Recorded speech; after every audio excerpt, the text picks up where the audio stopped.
now. SMBs are slow moving. SMBs don't innovate. SMBs are cost conscious. That's the perception that we had in the past about the SMBs, but that is definitely changing with the time. Thanks to the innovative startups, thanks to different kind of policies that governments are coming up with that are driving different financial, accounting related, inventory related innovations, SMB space. And that's the reason that we are hosting this panel with Kernel today. Kernel is one of the portfolio startups that we onboarded in July 2023. And they are revolutionizing the SMB space in South Asia, starting with India. I have Bekha with me, who is going to moderate this panel, and I have a fantastic panelists that are going to share their opinion, their insights on how the industry is evolving, what kind of innovations are happening, what kind of policies are driving the ecosystem, and so on and so forth. Before moving into the panel, I would request Bekha to do a brief introduction of himself, and then I would request our panelists to do a brief introduction of themselves. Bekha, please go ahead.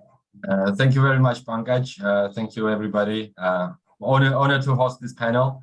So we first of all, we come from Georgia. We are not Indian, as you can see. So we basically the challenge that we're tackling is digitization of small businesses. There are multiple issues that small businesses, especially in the emerging South, are facing these days, and especially in India with the GST regulations coming in, creating stricter day by day, month by month, and covering more and more of the small business space.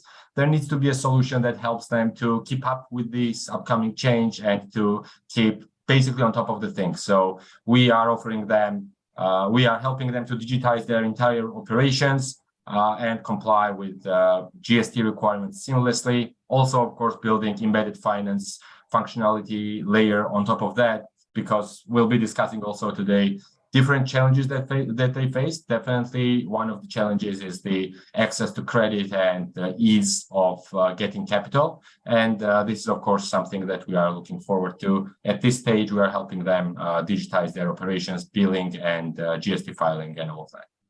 Thanks a lot, Bekha, for the quick introduction. May I request Ashok to do a quick introduction, please?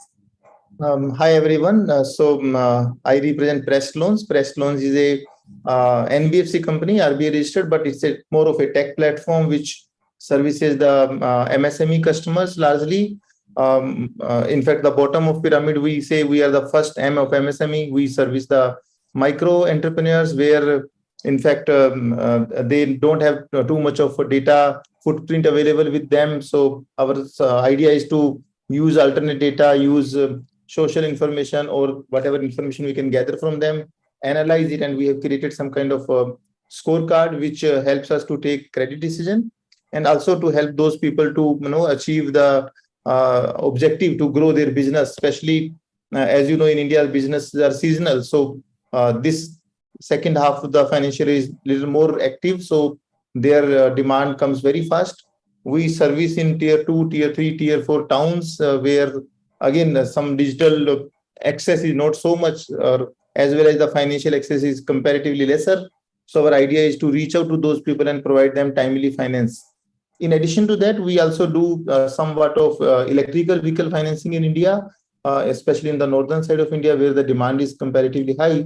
And in India, you would have seen that the electrical vehicle does not mean really the big cars or trucks, but they are very small passenger vehicles which are used for short distance or for delivery of goods by these people. So it is a little more of in terms of reaching to last mile and reaching to underserviced people in terms of access to credits. That is what Prestone does as a platform where we also collaborate with larger lenders or NBFCs or banks to provide that access. Thanks a lot, Ashok. Really appreciate that. Anirban? Hey, hi. Thank you, Pankaj, and good afternoon, everyone.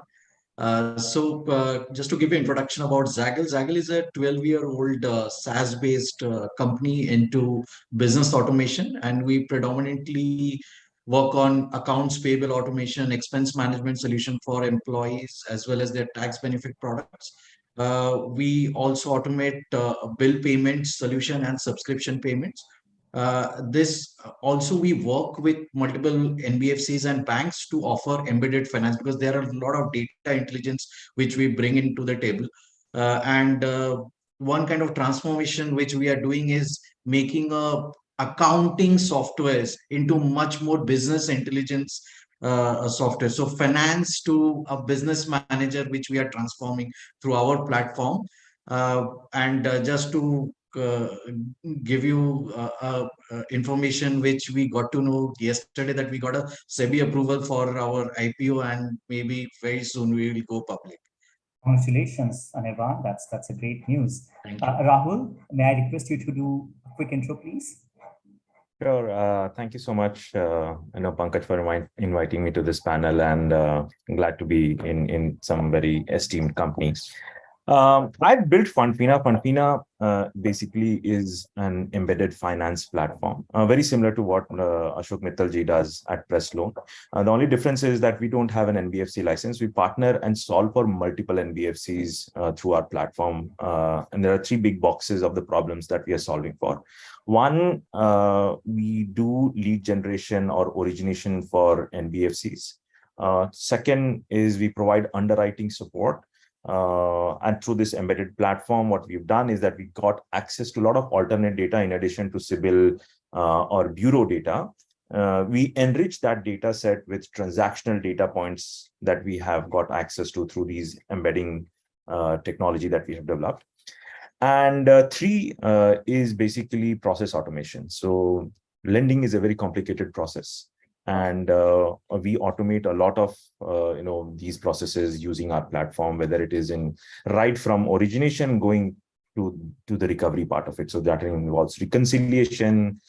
Some of it, what Anirban was talking about, how do we automate payment collections, take care of reconciliation of who's paid, who hasn't paid, creating those nudges around people who missed out, or just letting them know on timely payments, etc. So that's what we've solved for the lending side of things. But on a platform, we are, multi-dimensional platform. So we specifically went after MSME and started solving for the working capital requirement for them. So we identified that that's the domain where we want to function, where we want to, go solve the problem for.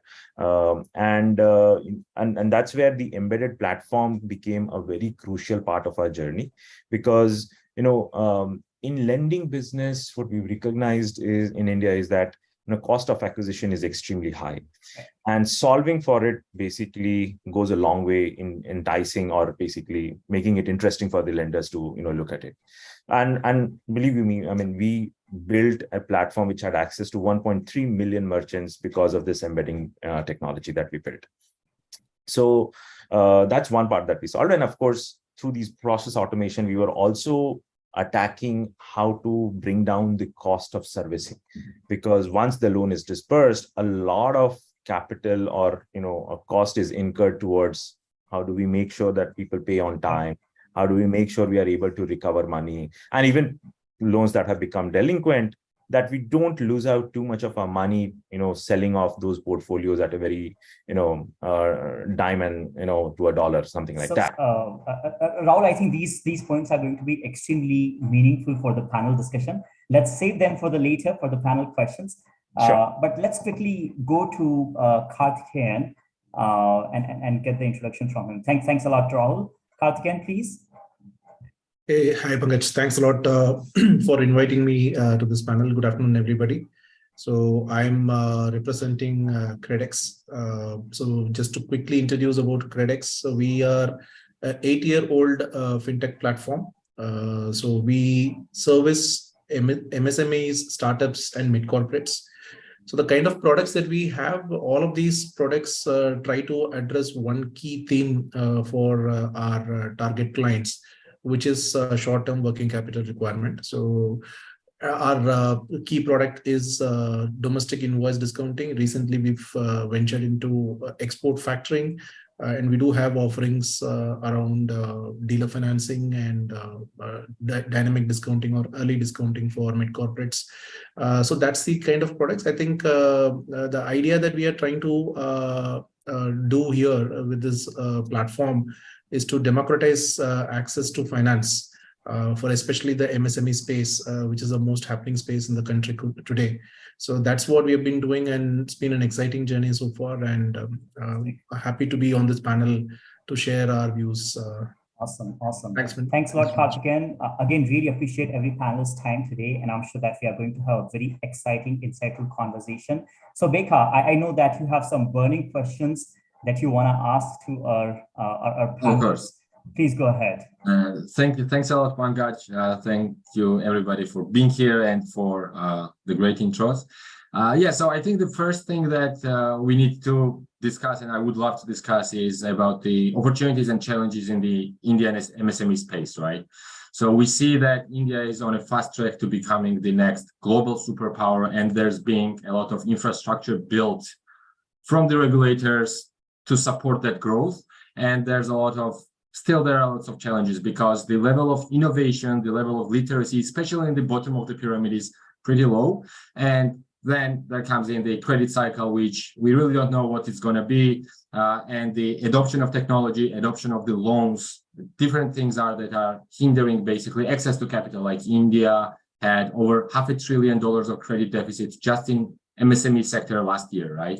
So this means that there is huge space for improvement, but again, the opportunities are there, and MSMEs are going to be the defining factor of India's growth. Like, I think they'll be contributing about $1 trillion for the Indian economy within the next couple of years. So would love to hear your thoughts on what are the key challenges that the MSME sector generally faces, and also the opportunities that solving for those challenges are going to create generally for India, for the macroeconomics, as well as specific for the individual bottom of the pyramid merchant.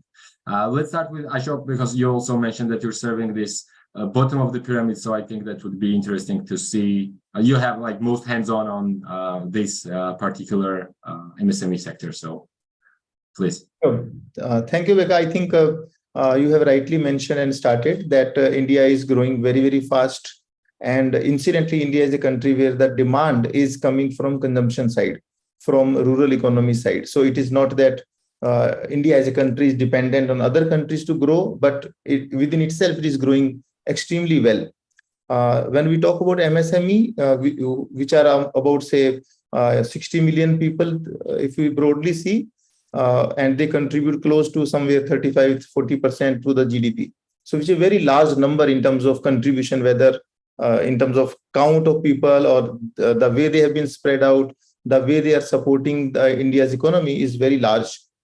Now, when they are very large, within that, if we divide them into multiple segments and look at the micro, let's say M or MSM, micro, small or medium, the micro it is very large. So out of the total, close to 95%, 94% are micro segment of MSME who are now doing a lot of activities, whether they are into B2B segment or B2C, whether they are trading, manufacturing, services. So in all those segments, they're well diversified, I will say. India is anyway a diversified country, so they're very well diversified in different kind of activities. Now, when we speak to a lot of people here, and especially in the panel also, they talk about data, and everybody is trying to fetch data either from bureau or from GST or from banking, and then they try to analyze those data. Now, incidentally, our experience in this whole segment is very different. When you go to tier 2, 3, 4 villages, then unfortunately this data access is still very less. Number one, we say that internet penetration is very high. The habit of these small micro entrepreneurs in terms of using technology is still not yet developed. So we need to really help them, assist them to gather that data and then to analyze it, number one. Two, incidentally, economy is so that despite of extremely well digitization and having digital transactions, still there is a lot of things which happen in cash economy. So cash economy is still quite high in India. So still we are not able to get all this data.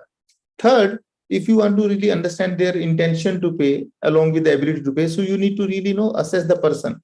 And they are not tech savvy, still not very tech savvy the way we want to analyze. So somewhere what we do, we use a phygital model to use them, to help them or assist them, then gather the data and then analyze the data. So from segment wise, the growth is extremely well and they're doing well. Now, when you talk about challenges, there are few challenges, and those challenges are the opportunities, obviously, right? One, their availability of data is quite less. So around 28% of our customers are NTC, new to credit. So they don't have a credit history, credit record, and incidentally, they are considered most risky customers, which actually they are not, but they are considered that if you don't have a credit score, then you are high risk customer, and people are little apprehensive of giving credit to them. Two, if you do not have GST data, if you don't have a banking behavior, how do you analyze? So we use a lot of alternate data, which I earlier mentioned, to analyze their underwriting, to understand how much money they have borrowed from local market, right? How much money they have used something in India called committee, right? So how they are using that chit fund kind of thing, and then try to understand. So the challenge still remains that how do you bring into financial inclusion scheme to analyze their eligibility for credit. And most important in segment is intention to pay. That is, I will say, difficult task than the number. So we try to analyze that in Prestons, and so far that experience has been good. So to close this particular point, I will say the challenge is reaching out to all of them, understanding their requirement, and fulfilling. This is a challenge, and this is the opportunity, which is what 90% plus of the total MSME in India. This is what I think is the challenge, and this is what the opportunity we have in India. Thank you so much. Some amazing points there. A few ones, and obviously, like, there are those multiple challenges, but we still agree. I think that one of the core things is data always, and then how we use that data. Rahul was mentioning also about the alternate data, and that's a big thing when doing especially underwriting. So would love to hear from Rahul how you deal with this alternate data, how do you collect, etc., and whether this is an issue, or maybe you see some other challenges generally in the sector which you think are the bigger issues or more pressing, I would say, because obviously there are multiple challenges, but you solve them one by one, and they have different impact on the outcome. So please, Rahul, would love to hear how you see the main challenges in this sector. Sure. I mean, just to point out, the first part of the question around how do we collect that data and what kind of data that we get access to. So what we recognized was that we need to have access to verifiable and authentic data, because people are prone to kind of game the system, figure out ways of how do we pump up financial information that makes my loan application look very lucrative. So what we did was that, this was back in the year 2016 when the demonetization was announced, and a lot of transactions that started happening moved to a digital source. So whether people were purchasing, whether people were making payments, all of that started moving gradually towards, a digital form. And that's where, we thought that plugging ourselves into these payment aggregators, payment gateways, payment services providers, or these marketplaces that were proliferating. So I'm talking about the likes of Udaan and Flipkarts and Amazons. A lot of these micro and small businesses shifted their buying patterns from offline model and went to the online model because it was just convenient. But then what that made happen was that they were leaving behind a lot of digital footprint about these enterprises, about what they're purchasing, how frequently are they purchasing, how frequently are they coming back to replenish those. And this is very informative, rich data set that can be utilized to predict how the business of that particular person is doing. So what we did was we went after these marketplaces and digital aggregators who were selling inventory. And we told them that, look, we are willing to look at that data set and willing to provide them credit lines that they can utilize to purchase inventory through you. So that gave me access to the slice of that business that was being conducted on an online fashion. So when we started that journey, it was a very small slice. It was like 10% of their entire transaction was online, but 90% was still offline. But over the years, we figured out that, yes, it is growing. And I mean, somewhere we figured out, because we keep conducting surveys to figure out that how much are you purchasing, online, and how much are you purchasing offline. So we found out that it had grown up to 40%, on average, that people were conducting, purchasing inventory online. So that's how we went after it, and purely looking at verifiable transactional data, not a kind of a peer-to-peer transaction which is more prone to gaming, but looking at just how they are purchasing inventory and actual invoices to go after underwriting that risk. But some of the challenges that we have seen as a marketplace, specifically, and just to start with, of course, regulators. The regulators in India have become very super active, and specifically when it comes to lending. So any market participant, whether it is a regulated entity or a fintech or the MSME themselves, they get impacted in some form or the other. So we can't, it's the elephant in the room which cannot be left unaddressed. But then there is not much that can be done there, because we are just takers of whatever the regulator decides, and we just have to play along with it. So we figure out ways of how do we keep ourselves compliant, and that's where technology plays a big role. Because what at Fundfina that we figured out is that how can compliance be met and be compliant using technology. A lot of MSMEs suffer because the NBFCs and the banks are not willing to go in a particular direction or launch a particular kind of product because it is not fully, as per what the regulator wants us to do. So mitigating those kind of risks or staying compliant has to be done using technology. So compliance is a very big aspect of it. Alternatively, what we also have experienced is that the consumer, and specifically in India, and please don't get me wrong, Ashokji, I'll criticize a little bit of the banking industry as well on this, because the requirement of MSME is very unique. And most of the time we've seen the products that are sold are very off the shelf.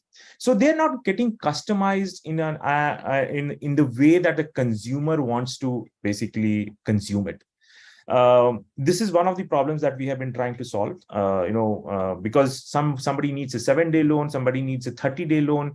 There are different domains that Ashokji was talking about. When you talk about MSME, it's a very diverse universe of MSME that you see, and every domain, whether it is kirana, grocery stores, or whether it is white goods, whether it is electronics, every domain has a unique requirement.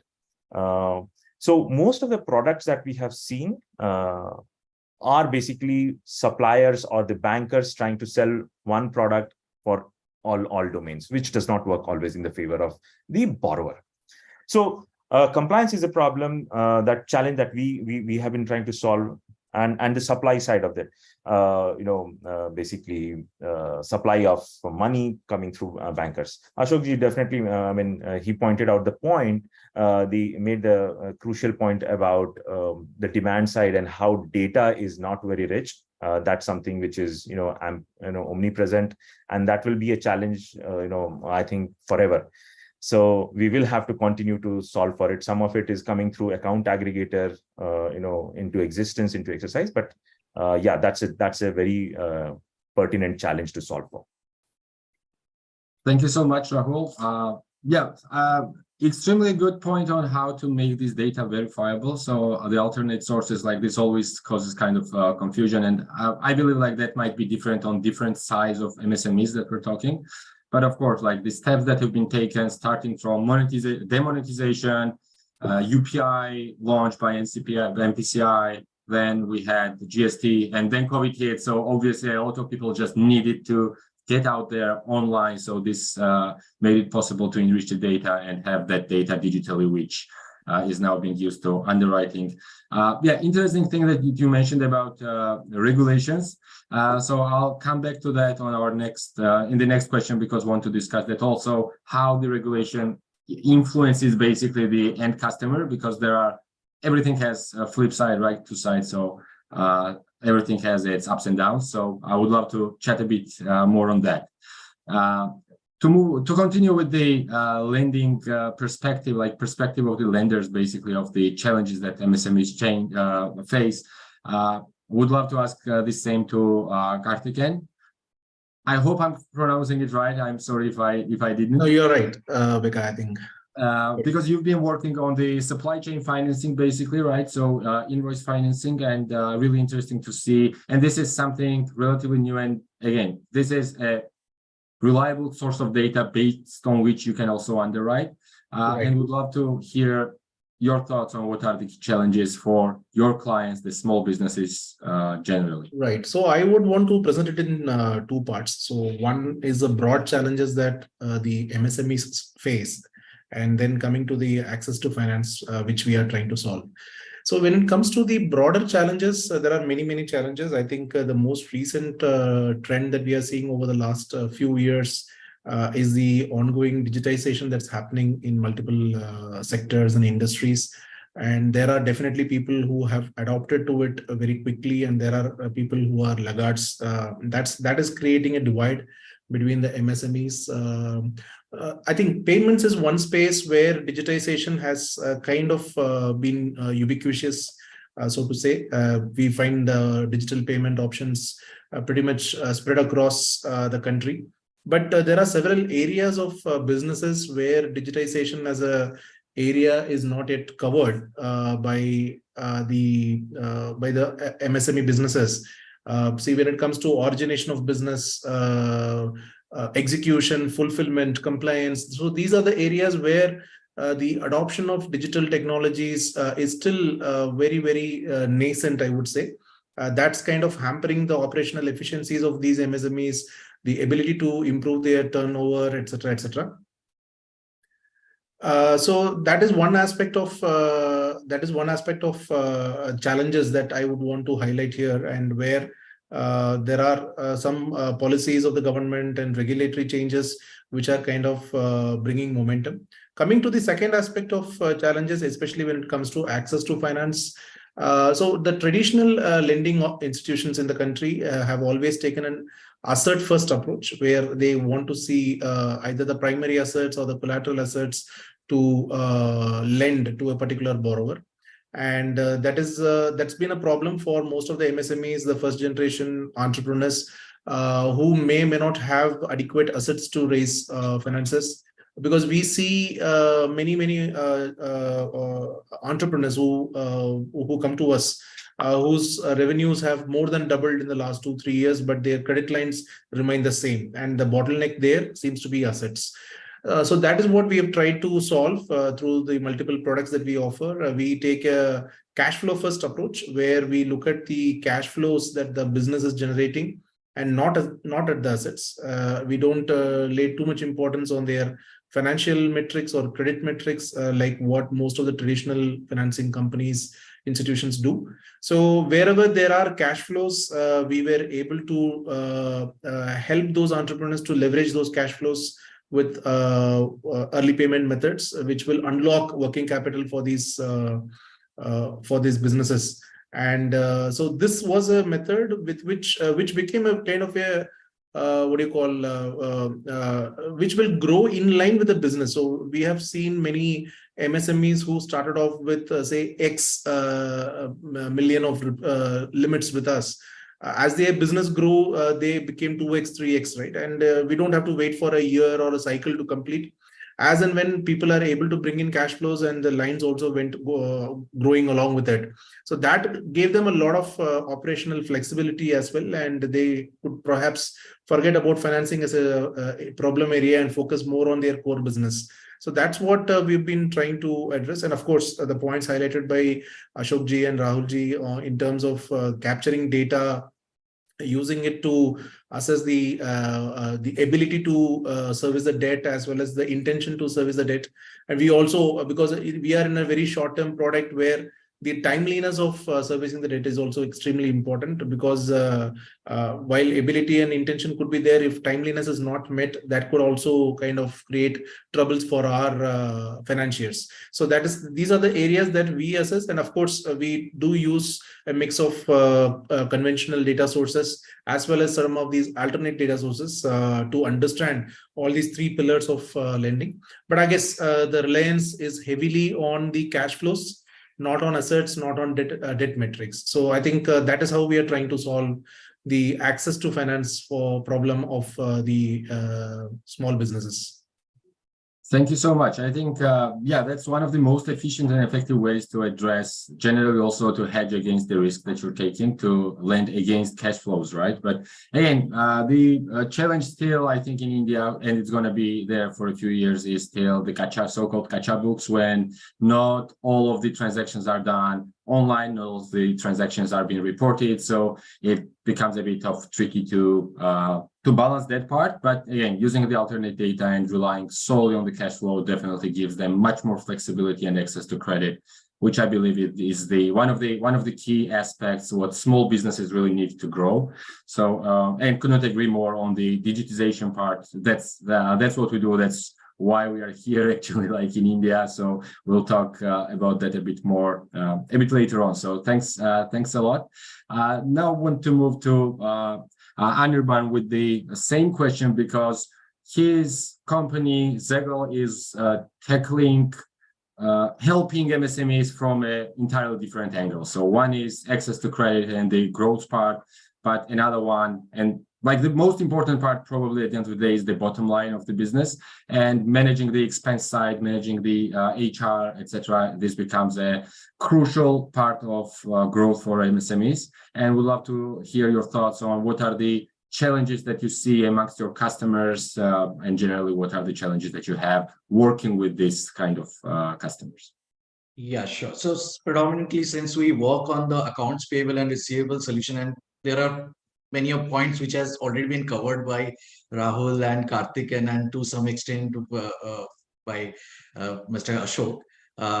So I want to confine my discussion into a particular alternate source of capital, which is either through an anchor-driven financing, because I'm meeting a lot of MSMEs off late for my commercial credit card requirement. And what I am hearing from them is that when they service a large corporate, there is a intent for a strategic payment. Typically, the corporates, they push for days payable outstanding. So they want to make payment, let's say 60 days, 90 days, though we have a strict guidelines that beyond 45 days, you can't be means 45 days is the best case scenario. So there is a regulation around it, but still in ground reality is that the invoices gets paid on 60th day, 90th day, and that's jeopardized the entire, and it creates an imbalance in the entire pricing structure, because the working capital for those MSMEs are quite at a higher rate. So how to leverage on invoice? So in fact, Karthik mentioned about the invoice financing part. So how do we leverage that invoice as an asset to get credit at a lower rate? So that is where we come into picture. So we do invoice financing basis the anchor credential. So how we do it is in terms of a commercial credit card, we offer to a large corporate who that large corporate is servicing, let's say, n number of vendors, and basis the large corporate's credential, because the bank and NBFCs are okay to, or they are they are ready to punt on this large corporate, but they don't want to punt on these MSMEs, whereas the fund typically flows into that particular MSME who is servicing this large corporate. So to leverage the cost of fund or cost of credit or cost of lending for this large corporate, eventually passing on to that particular end MSME, is what we are creating in terms of a dynamic discounting platform embedded in a commercial credit card, where we take risk on this particular large corporate, but eventually a MSME is getting payment 50 days in advance, because typically a credit card cycle, if you judiciously use your credit cycle, it is typically a corporate enjoys a 45 to 50 days credit cycle. And this does one of the biggest advantage of this particular product is that the corporate does not get charged interest in cost from day one, because the discounting, the MDR, which we call it in credit card, it's taken by the merchant, which is this MSME vendor. So that's how we are creating those platform, and it is easy access of capital. So not only the MSME is looking for a traditional collateral backed kind of lending, they can also leverage these kind of anchor driven financing lending products. There is huge amount of data which flows in through our platform in terms of account payable, account receivable, and basis those information which we feed into our banks and NBFC, and basis those intelligent data, they can lend to these large corporates, and eventually it is helping that particular MSME.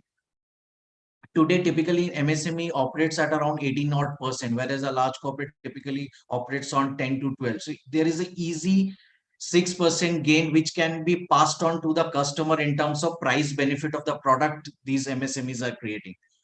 So apart from that, I also wanted to highlight few points that today MSME is facing challenges in inability to expand beyond a certain threshold. Reason being, they are confined within their own source set of services.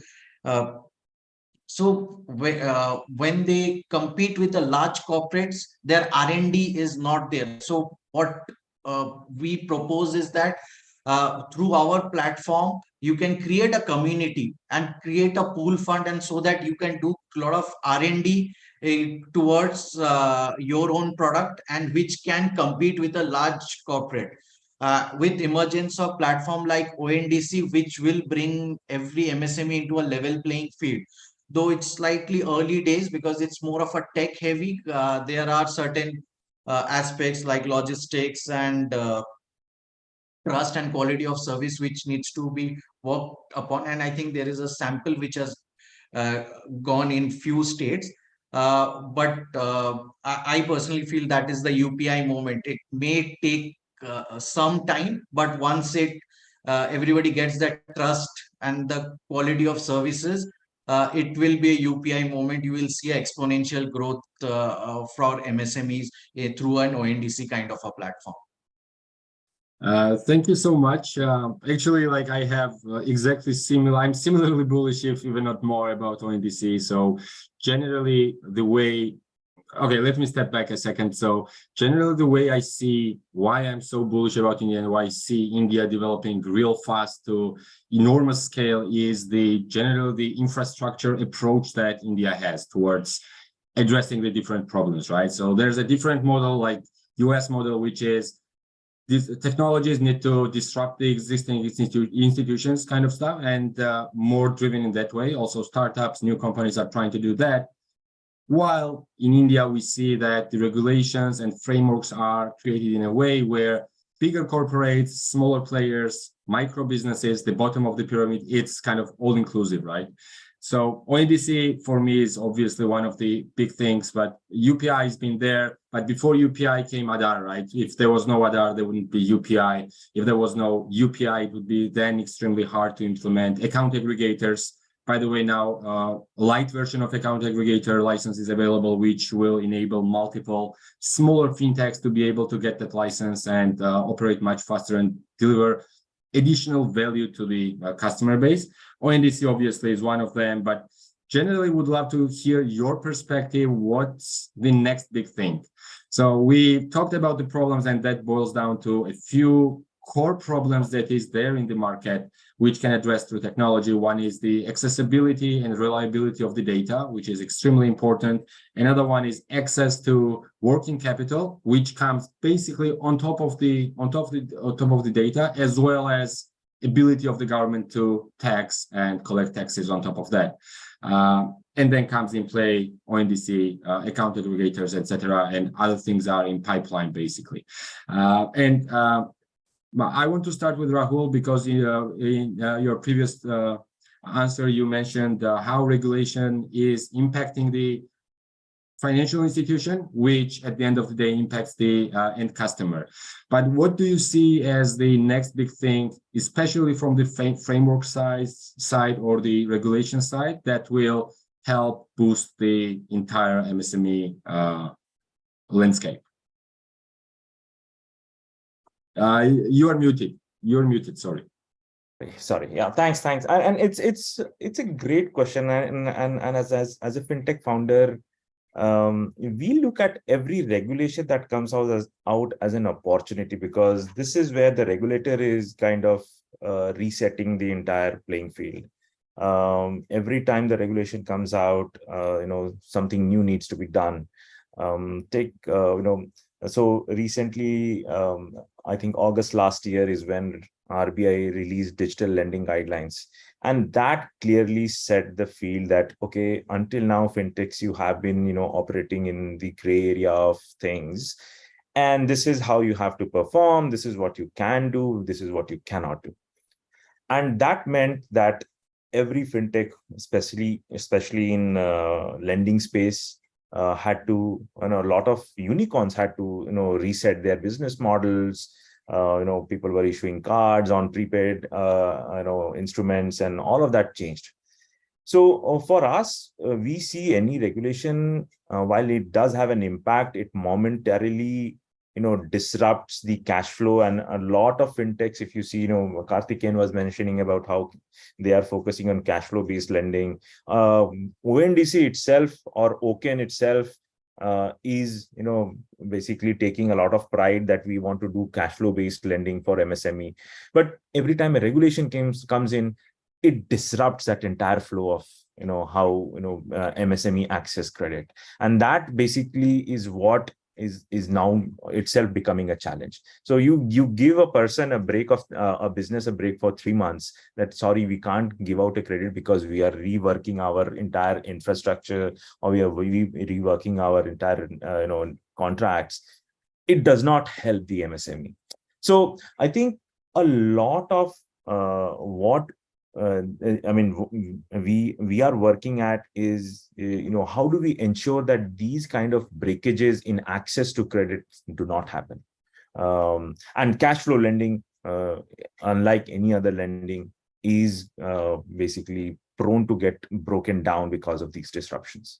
So if you talk in terms of technology, I think chatbot-based AI, because some of the problems that we see is that, and specifically, it is the domain in which we operate.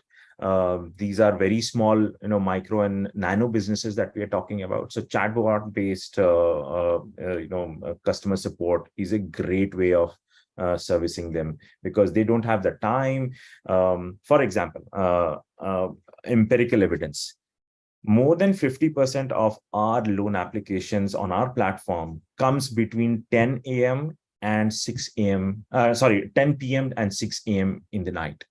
That clearly tells me that the business owner who's borrowing through us does not have the time during the day, right? So now, how do I keep an agent, up all night waiting for a loan application? So we have to automate, and AI is going to be a great game changer in these kind of loan application, or the domain that we're talking about. This is the domain that Mr. Mittal was talking about, Ashokji was talking about. 95% of MSME is in that particular bucket, who does not have the time. These are very small, up to 10 people maximum in that MSME who are making that business work. But the owner or the person who is the decision maker in that business does not have the time to apply, right? So, and neither do they have time to go and sit in front of a bank manager, go through that application process, which takes anywhere from 7 days to 18 days. So again, AI, we are looking at AI very positively, that how do we change that entire customer experience? Because Mr. Nindan Nilekani has been talking about how India needs to move from a prepaid economy to a postpaid economy. But postpaid economy means you have to change the entire consumer experience. Nobody is waiting for 10 o'clock in the morning for the bank shutters to go up and then, go and apply for a loan. They have to bring their business up as well at the same time. So these are the things or the, next wave of innovation that we are looking at is mostly on the consumer experience side of things. And how do we keep it aligned at the same time with the regulation? Because now RBI is saying that you can't control data. The data only belongs to the regulated entity. You are only a pipeline. So a lot of work goes in that direction. So, how do we make sure that while we are working to improve the customer experience, we still have to be compliant with the regulations? Amazing. Thanks so much. Yeah, AI definitely has this huge potential, especially I would say here in India, because what I've seen, like one of the things that I've noticed is that people usually when they want to Google, they just talk to the phone. Like I would never intuitively do that, for example. But again, because there's a different background, like the people who are now included in this digital economy, they are starting with a mobile phone, like many hundreds of millions of them, and didn't have the experience of owning a desktop and working with the computer, and neither have at this point. And AI especially can speed up this and make this consumer experience much better. One rumor I've heard that NPCI is launching voice commands basically through AI to do the transactions. All those things are ongoing and coming. So can't agree more. I would love to hear from Ashok, what would be the next big thing that will impact the growth of the generally the sector and enable them to perform much better, grow faster. Sure, because I think before that you have learned a lot of Hindi, and you said kacha, pakka. Great. I mean, that is a core of MSME, I must say. One very important aspect, which I will say most fintech do not talk about, is, and largely because their concentration remains on personal loans, on unsecured business loans, which means they're not using any collaterals, property as collaterals. Hence, most conversations are towards GST data, banking data, alternate data, etc., etc. So let me touch upon 2-3 points. I think we have some time. One revolution happening in India, which is not getting noticed in fintech space, is digitization of property, land records. So a lot of states are gradually moving towards digitization of land records.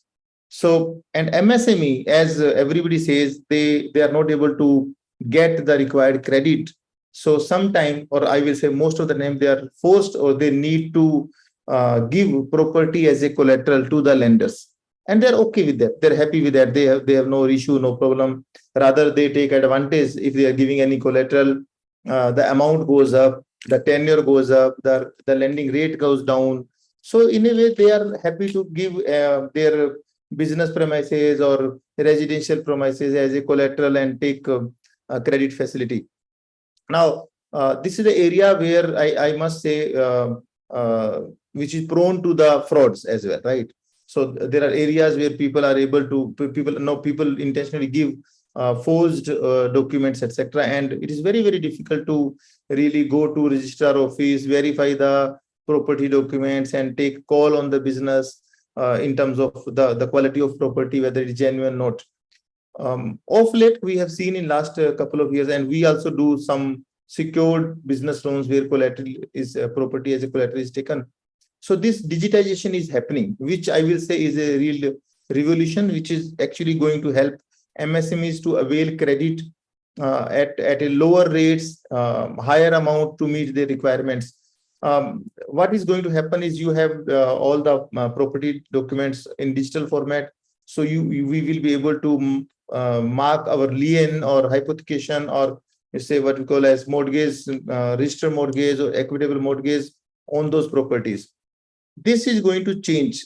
So once this happens, let us say across India, and there is a mechanism in India where SARSAI, which is a regulated entity, and where we need to upload the data to ensure that this property is, let us say, in our name as a lender. So if you are going to consider that property, you will immediately see that this is already hypothecated to some other lender, and that prevents you for double financing is that.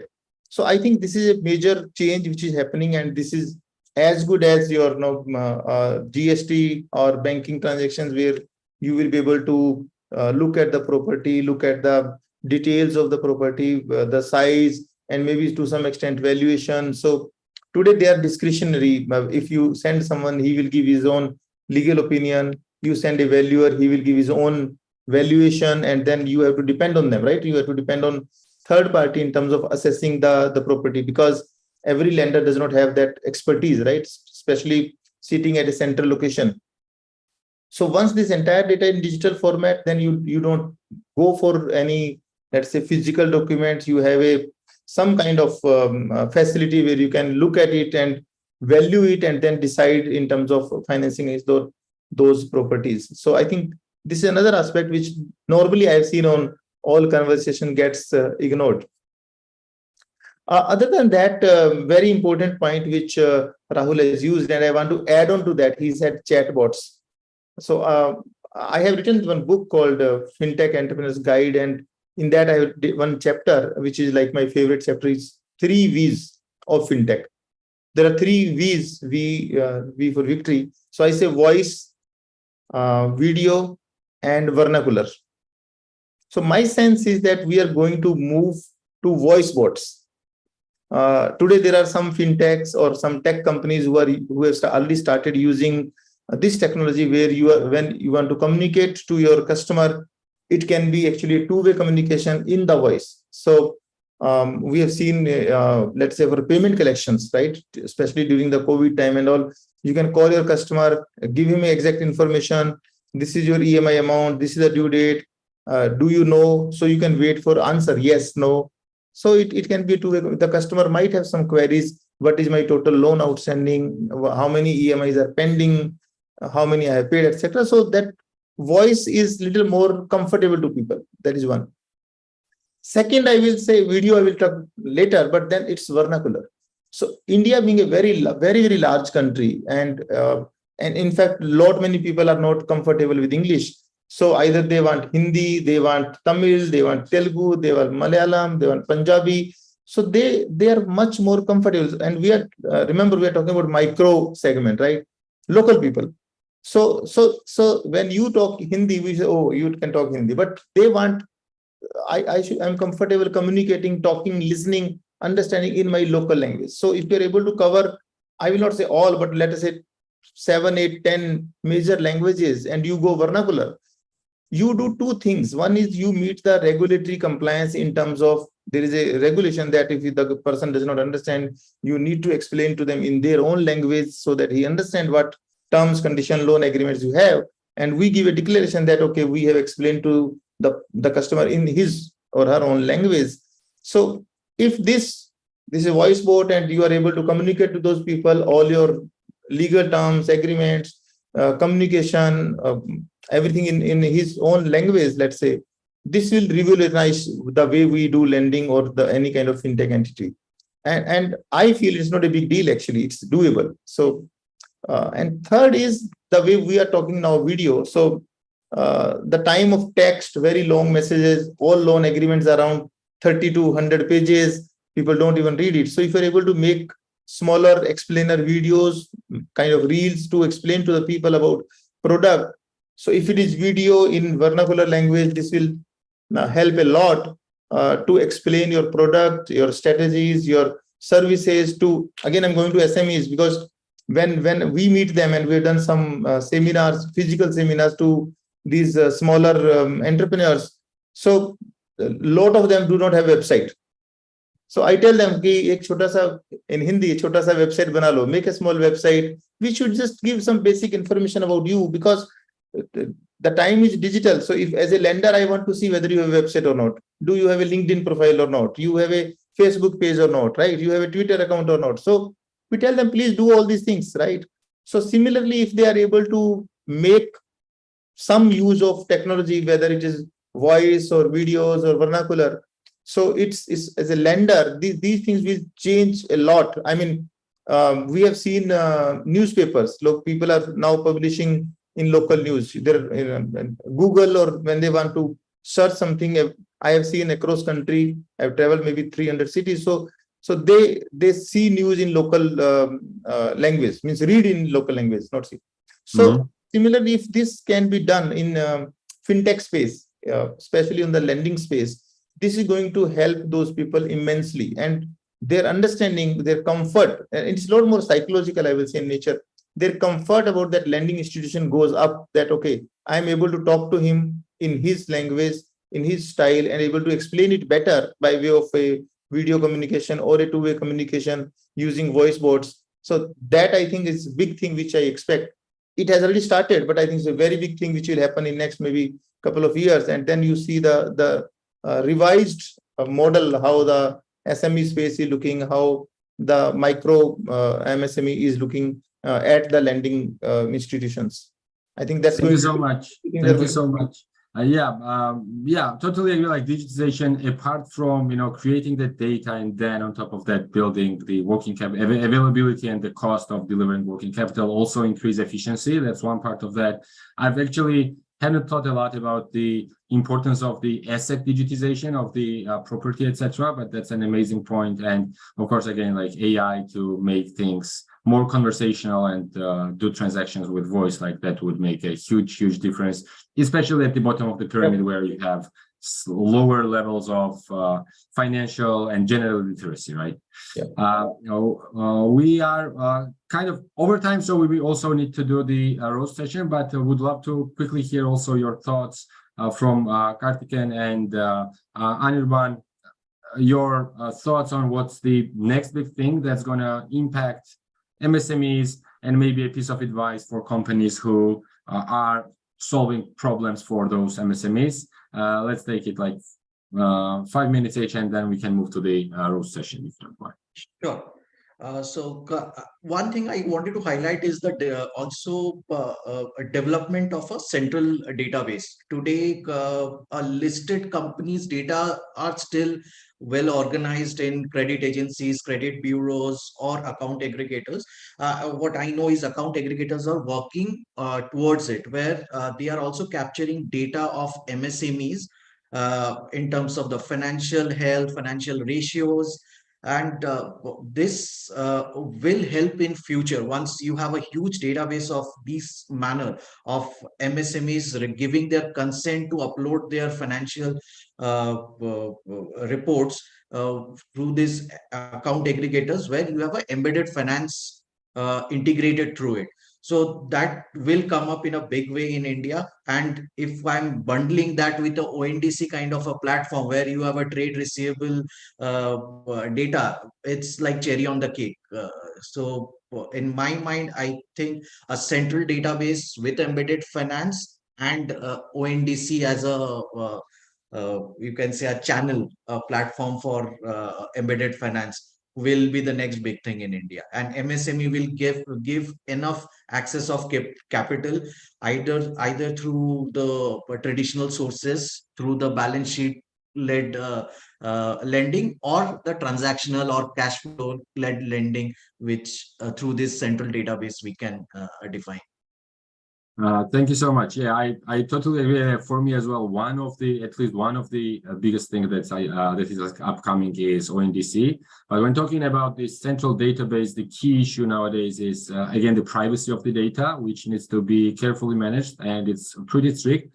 But Oken is now working. I think they are releasing a new framework where the data will be basically the model will come, work the data, and go away with the results. So basically there will not be a direct exchange of the data. So the both sides can be can manage in a way that you have the centralized data, which you don't share actually with the individual corporations or companies, and they can work their models through them, which will enable also embedded finance part of it. I think it's gonna have a huge boost. Thanks. I cannot agree more. So thanks for that perspective. Karthikeyan would love to hear your thoughts. Quickly, Beka, I think many points have been covered. I would also kind of echo on that. But I think the role of government in the MSME space or developing the MSME space is substantial. I think be it some of the schemes that they have brought in. Recently, there was a credit guarantee scheme, which was kind of a huge success. I think there are multiple learnings emerging from that. And if such a kind of a scheme can come in, which is more likely to happen, given the thrust of the government on the MSME space, and that when combines with these unconventional or less traditional forms of financing, for example, I think that is going to kind of open up the financing challenges a lot more. I think then true democratization of access to finance is something which we can see taking shape. I guess some of the points which you mentioned on Anirban's point, I think the government is taking multiple steps towards that. I think the Digital Personal Data Protection Act, which has recently come up, right? I think that's the first step towards that, which will kind of make data privacy a very, very serious topic, which means that more data will come into public domain and which can be responsibly stored and served to stakeholders. I think these are some of the major trends which we need to watch out for and which are definitely taking shape now. And over the next 2 to 3 years, we might start seeing the impact of that at the grassroots level MSMEs.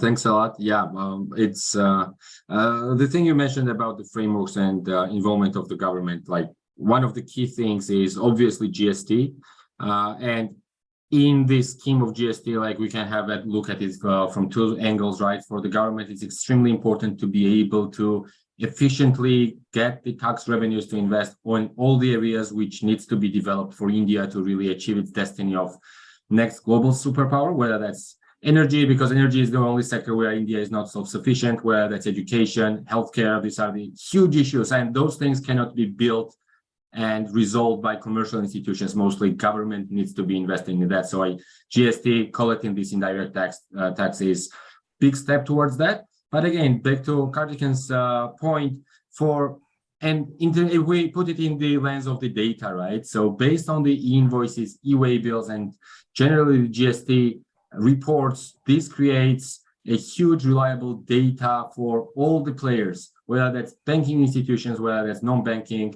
whether that's lending, etc. This creates, again, it's painful. Of course, it's painful for the small businesses, but every change is always painful, mostly. But this is, I would say, necessary even if we talk about this pain in the beginning, because this will allow, on one hand, for smaller businesses to digitize and get to those levels of efficiency that allow them to really grow, to analyze their business, and through the compliance, actually, and providing the GST, every banking and non-banking institution nowadays, if that's a GST registered user, one of the key points of data they use to underwrite and to solve this huge issue of credit hungriness, GST data is the core data. So at the end of the day, like what I want to express is, yeah, it's never pleasant, but it's necessary. And at the end of the day, it's going to drive the development of MSME sector, as well as the lending sector and fintech, because we saw a similar thing in Georgia. That's where I come from. We had tax digitization back in 2010. And what we saw after that was the banking sector, the lending sector, generally the portfolio increased by 4 or 5 times within 10 years. So that was a huge boost for the economy and the ability for businesses to grow. And actually, when we saw this trend happening in India, this was the first trigger, apart from all the amazing macro stuff that's going in India, and the size, the age of the population, penetration of technologies, etc.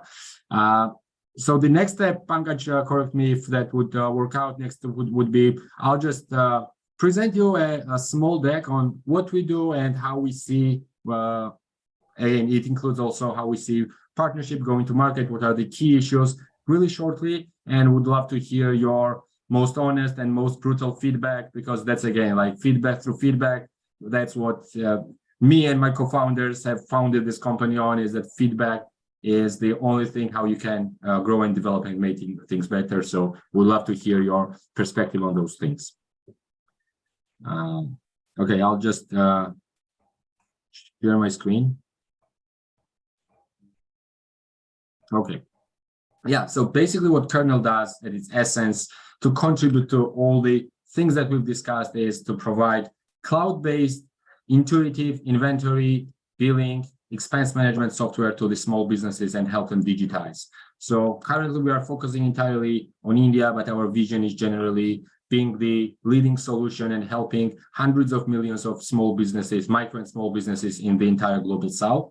Also, after successful stints in Georgia and the Philippines, we are now focusing on growth in India. And obviously, we discussed very deep and very painful issues and challenges that small businesses face nowadays. But again, I think that digitization is at the core of finding solution to most of those problems. So once the economy is fully digitized, then those problems kind of solve themselves in a sense. So in terms of efficiency for those micro and small businesses, it's close to impossible to analyze their business. We've also touched down on collection of payments from their customers, which is like 40 days, but usually it doesn't happen in 40 days. It's usually 60, 90, and it's really hard to keep track of who owes what, how much, when, what you owe somebody, etc., etc. So keeping track of the business and performance, which are the most profitable products, etc., I think that makes the businesses much, much more efficient, and this is something that they absolutely need to do. But on the way to that, the thing is, because this segment is now developing and this push has just started for digitization, there are not too many solutions that cater to especially to the bottom of the pyramid. But again, businesses who are below 10 crores, 5 crores, especially 1 crore, and the lower you go, usually you have less and less solutions that meet their requirements. We've been discussing voice commands and AI, how can it improve? But at the end of the day, like first thing they do is to have a mobile first solution, which they can analyze their business, kind of track their business and do that on mobile, because those smaller businesses are mostly mobile only, not even mobile first, right? And the strict GST requirements coming in, especially on the e-invoicing side, which is now pressing, because it's now down to 5 CR. Everybody above 5 have to create e-invoice on every sale they make, and they cannot rely on the outsourced accountant for that, because that doesn't give them the flexibility they need to run their business, right? And 1st of January coming to 1.5, and generally how the implementation of any regulation works, the hardest part, the most painful part comes after the elections. So within the next 12 to 18 months, the entire market will need to comply and fall under this scheme in one way or another, or at least need to digitize and make the operations digital so that they are able to survive this change and keep up with the ongoing change.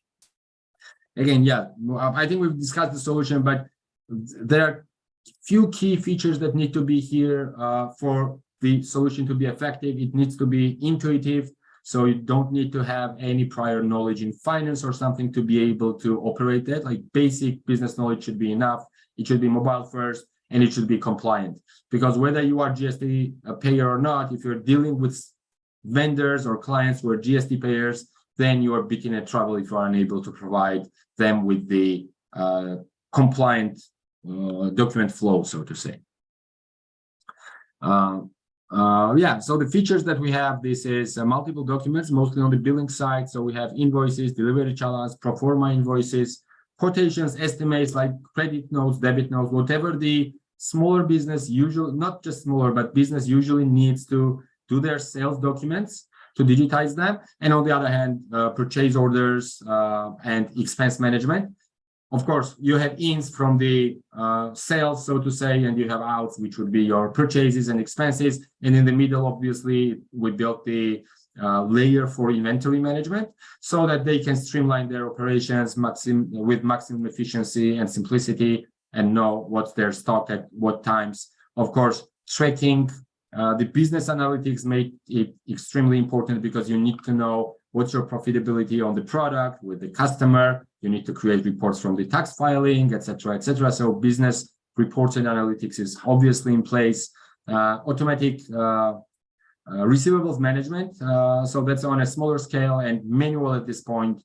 However, this enables the users, the customers to keep track again of what money they need to receive next week, what is overdue, which customers are overdue. So those automation of receivables management is a key factor here, and obviously integration with the GST portals to be able to create those invoices, e-way bills on the go from the invoice that they generate with just a click. Because again, the specific requirements of invoice and e-way bills, as they are coming down, this creates the problem, and this creates the necessity on entrepreneurs' side to manage those things on their own. Before that and without that, they can do with external accounting. A bit about our traction: over 100,000 users worldwide, over 7,000 in India. Our customers have invoiced over 2,000 crores, have built that. We have strong customer retention and loyalty. About 95% of customers stick with us, and we've demonstrated growth in Europe, in farther east, and now building business here in India. And we believe that the way to deliver most value and reach most of this MSME sector, we need to expand through existing networks, through partners. So we've done a few partnerships, successful partnerships with India SME Forum on the kind of non-profit side, and also with lenders helping and soliciting, mostly providing data points for them to underwrite the customers. In terms of the offering to the customer to our partners one is increased satisfaction for the smaller businesses. This especially goes to those partners who have merchant apps, because once there's a merchant app, you want to have entire functionality, and as this billing, digitization, and compliance becomes so pressing, you need to be able to have everything within your ecosystem and increase the customer engagement, satisfaction, and their stickiness. Also, in terms of what we've seen as a case study is that through having Kernel as part of the product, through white label, it's possible to onboard users for 50 rupees, because that's the acquisition cost for the billing software, while for credit, for example, it's going to be much, much higher. And then, of course, that goes into the flow. But once the user using the product, whether that's in our ecosystem separately or within our partners' ecosystem through integration, white labeling, that creates opportunity to cross-sell, upsell different financial products from our partners as well. And the benefits and how we generally operate and see this model is we have open APIs, obviously, for easy integrations, as well as white labeling available to be, again, mostly inside the merchant apps to give our functionality within the merchant apps. But again, that's available. And we, by that, we are able to enhance the customers' engagement with the platform and stickiness. That creates additional revenue sources for the partners, because we can either revenue share or provide bulk sales at low cost for subscription they can then provide to their customers, and more insights into customer behaviors, their business, and ability to upsell, cross-sell, as well as lending. Try to go through that real quick. Would love to hear your questions, your feedback. Yeah.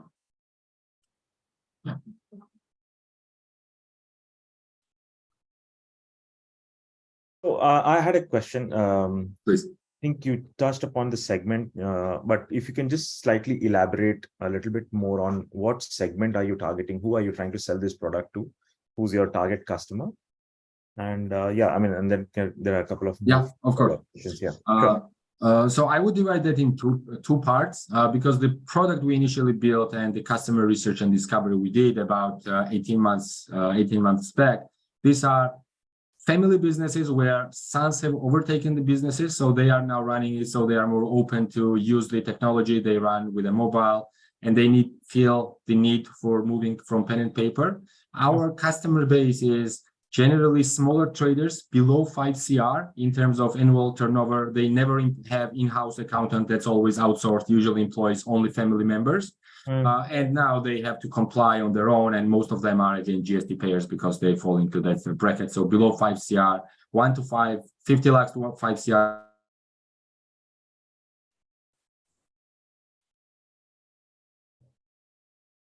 I think we lost. I think we lost Becca. Joshua, Ravi, do you want to chime in while Becca is trying to... he was such a nice guy. Such a pity we lost him. That's froze. Forever and forever. Yeah, he just You This got a is chance to the speak. guy, right? He froze so that he can then defreeze after some time in the future. So he wants to live in the future. He wanted it so much, he just froze in the instant. So. I'm sorry, did I ask a very tough question? Yeah, that's a blue screen of death for Becca. Yeah, But but Rahul, Becca did. Rahul is already in the moon, so obviously. I think Becca did answer it. Yeah. I mean, I don't know if there is anything more that you needed to understand. So, I mean, the follow-up question then becomes like, you're talking about a turnover up to 5 crores per annum. And I mean, there have been some players in this space already, right from starting from Khata Book, then you're looking at people like Alankit who have Munimji, these kind of, products out there. So, I mean, is there a learning already from the existing players that you have baked into this, or how are you, is that a direct competition that you're looking at it from this point of view? Just, I mean, since Becca asked that question as to, honest feedback, and I'm giving that feedback in a form of a question as to how are you going to compete in, I mean, it seems like there are people like ClearTax, Alankit, Khata Books, already doing at a slightly lower segment than you have pointed out, but then yeah, those are direct competitions out there already for you. Correct. So Becca is online. I still can answer that question. Sure. Because I think he's mobile phone, so I'm not sure what quality of. I mean, Becca, if you want to add anything with your phone quality afterwards, feel free. You're right, but generally looking at this thing, it's very hard to find very successful companies just by doing B2B SaaS for billing software, and especially for SMEs, and doubly more so for Indian SMEs, because they are one of the most demanding customers. Like, we have users from more than 140 countries, and Indian users are very demanding. Like, their mindset is totally, they're like this instant, they're like quantum. Indian people are quantum. Like, the instant, I'm not saying the second, like the instant that they pay you 1 rupee, they turn into some kind of like different cut mode altogether. Before that, they're one of the nicest people that I've experienced. I may be subjective because I'm very fond of Indian culture and food and all those things, especially mangoes. But they're like two types of, like, there is like an angel on the right side. I've not paid you money so far, and then I paid you money, Indian personality. So nobody in the world really has made like on B2B SaaS alone. This is just like a stepping stone into understanding and into the lives of SMEs. And generally SMEs are the long tail of the market, right? It's not like, it's so much easier to make money off the, I mean, it's not, nothing is really easy doing any kind of business, getting any amount of money from anyone, but it's so much easier, relatively easier in the enterprise. But the SME is where we feel the biggest growth is going to happen. Generally, not only in India, but we feel that, again, I'm going to be a bit biased, but India is, SMEs are going to contribute to making the world a better place in many forms. I'm not going to go into geopolitical macro strategy kind of thing. So the billing is just a foot in the door strategy, on top of which we want to build a lot of things. So that's kind of like a relatively small answer without going into too much context to explain a lot of things. That's absolutely, and I think that's the essence of it. As long as you realize the fact that the Indian B2B SaaS play is a very difficult market to crack. It's correct. Yeah, very straightforward, and and people, and so let me give you a perspective. When we talk, the reason these functions are outsourced is because there is enough manpower out there who's willing to solve for these, business related, operations at a very tiny fraction of a cost, right? So it doesn't really bite. And I think that's how the entire user experience or the society is programmed, that, it just, creates employment, tertiary employment, yes, but then there are people who are willing to, do these kind of jobs at a very fraction of a cost. And of course, that cost is not matched to what, a SaaS can bring in. I mean, it will be much, much smaller than what a human will charge for it.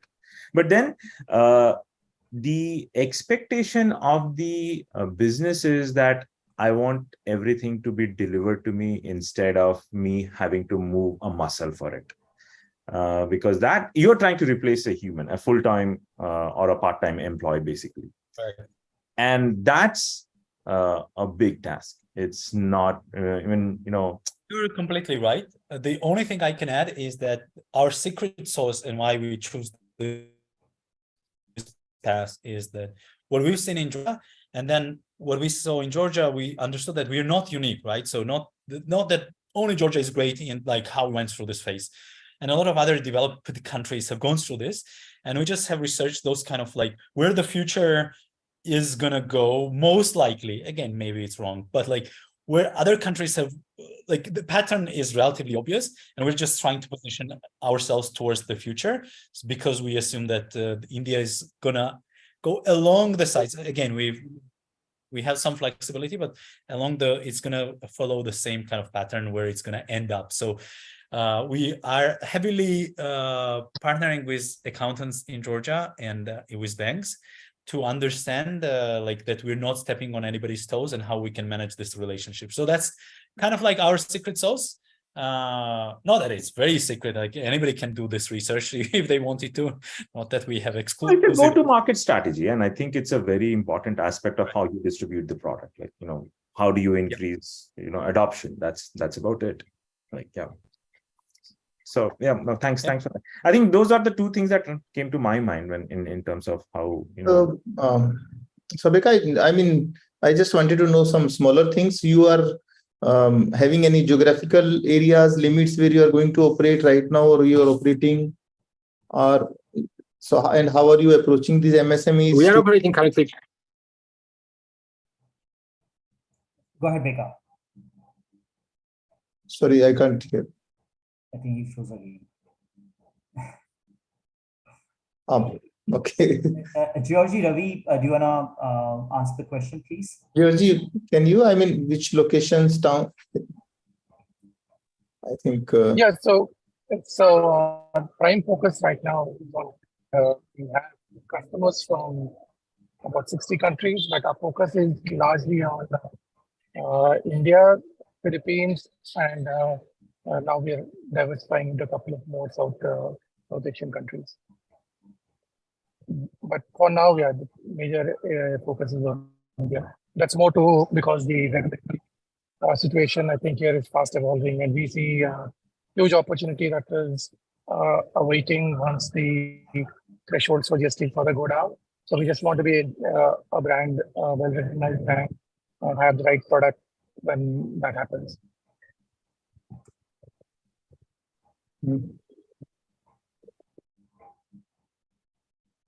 Okay, I think there's some disturbance. So.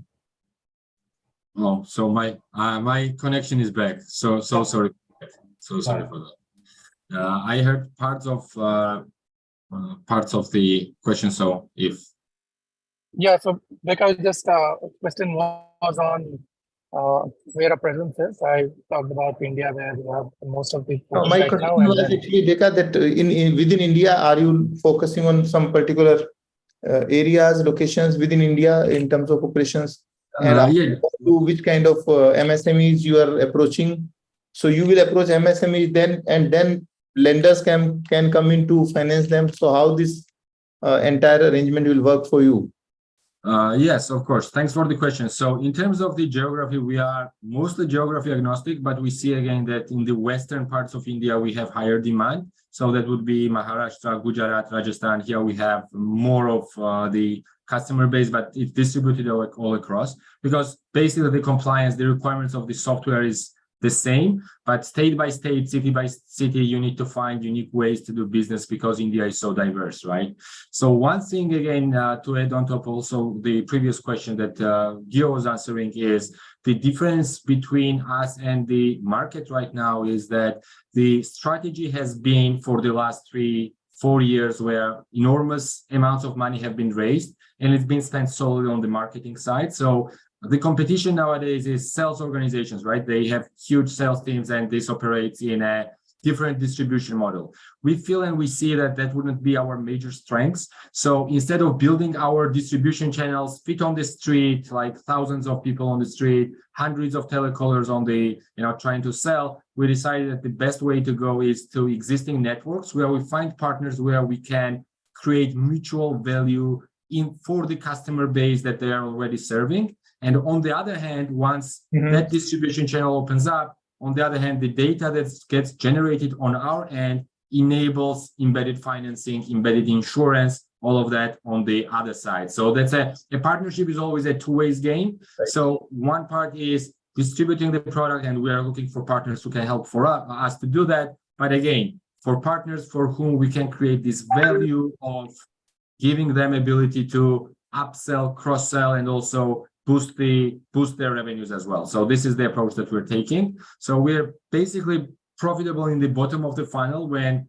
lead comes in terms of converting, selling the SaaS, like that's the profitable part. But now what the next challenge is to distribute at scale at smaller costs or cost sharing with the partners. And on the other hand, generate more revenue from same customer, not with SaaS, but with the additional products that we will be creating together, again, alongside our partners. Thank you. Yeah.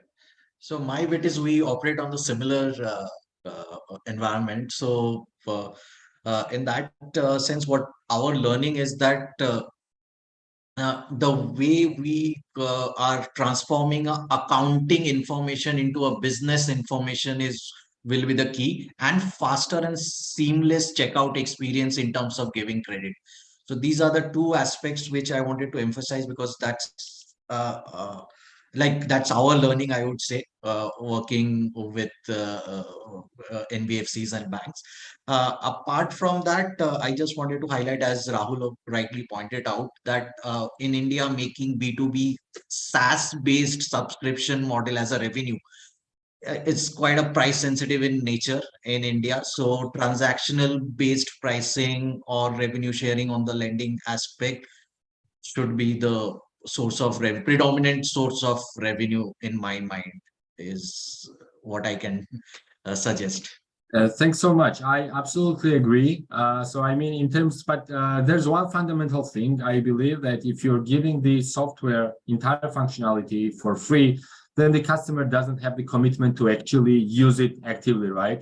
So that's why like the SaaS revenue is not, we don't see it as the predominant source of revenue for the future, but we need to have as many customers, and we are charging like really small. We're charging like 1,500 per year.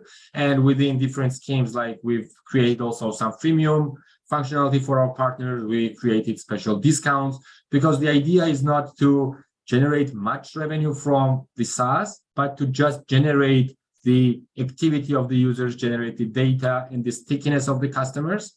That helps us to develop a better product because, as Gio said, as soon as they pay 1 rupee, then you get the most brutal demand. Like people are shouting and swearing if you have a small bug, right? So that's a different approach, and that's what we need to actually develop the product and to generate the data which will be also alternate data that will be useful for our partners to underwrite on top of that, to provide insurance on top of that, or different products which might be complementary to what we are offering.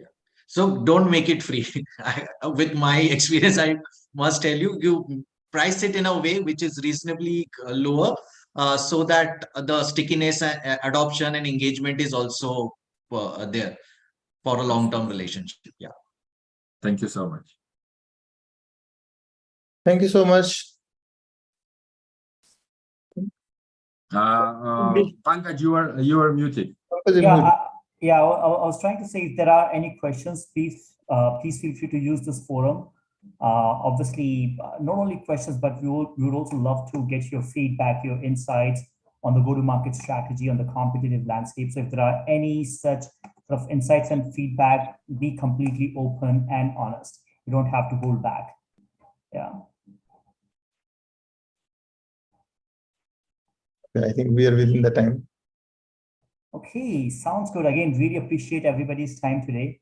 It was really fantastic to connect with you, get your insights, and I'm sure that there'll be more opportunities for us to reconnect and see how we can collaborate, probably help each other with different initiatives and grow this partnership. So again, really appreciate all the panelists. Thanks a lot, Becca, for moderating the panel and taking all the questions and feedback. And let's reconnect soon. Yeah. Thank you so much, Pankaj, for helping organize this. Thank you for amazing talk. Extremely enjoyed that. All the best, Becca, Giorgio, Ravi, entire Kernel team. Happy to have a look, discuss even offline if you require. Would be a pleasure. Thanks a lot, guys. Really Thank you so much. Discuss offline. Thanks a lot.